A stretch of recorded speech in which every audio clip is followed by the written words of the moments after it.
ये कहानी उस समय की है जब धरती पर अधर्म बहुत बढ़ गया था। एक शक्तिशाली राक्षस राजा था, हिरण्यकश्यप। उसने कठोर तपस्या करके ब्रह्मा जी से एक ऐसा वरदान प्राप्त कर लिया था कि उसे न कोई मनुष्य मार सके, न कोई पशु, न दिन में, न रात में, न धरती पर, न आकाश में, और न ही किसी हथियार से। इस वरदान के बाद उसका घमंड इतना बढ़ गया कि वह खुद को ही भगवान मानने लगा और पूरे राज्य में आदेश दे दिया कि अब सिर्फ उसी की पूजा होगी, किसी और भगवान का नाम नहीं लिया जाएगा। लेकिन उसी राजा का बेटा प्रहलाद भगवान विष्णु का परम भक्त था। छोटा सा बालक होने के बावजूद उसकी भक्ति अटूट थी। जब हिरण्यकश्यप को यह बात पता चली तो उसका क्रोध भड़क उठा। उसने प्रहलाद को समझाने की बहुत कोशिश की कि वह उसे भगवान माने, लेकिन प्रहलाद ने शांत स्वर में कहा कि सच्चे भगवान तो विष्णु हैं और वे हर जगह मौजूद हैं। ये सुनकर हिरण्यकश्यप का क्रोध और बढ़ गया और उसने अपने ही बेटे को मारने के कई प्रयास किए। कभी उसे ऊंचे पहाड़ से गिराया गया, कभी जहरीले सांपों के बीच फेंका गया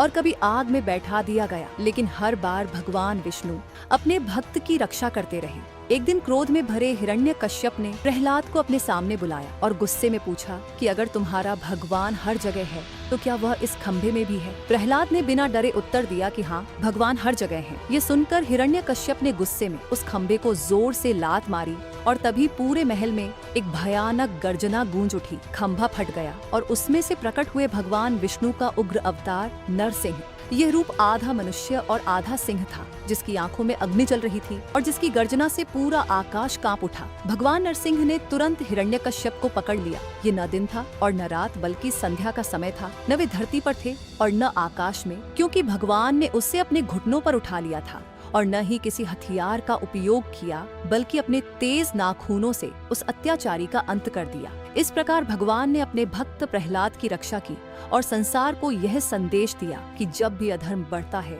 तब भगवान किसी न किसी रूप में अवश्य प्रकट होकर धर्म की रक्षा करते हैं। यही था भगवान विष्णु का अद्भुत और भयंकर नरसिंह अवतार।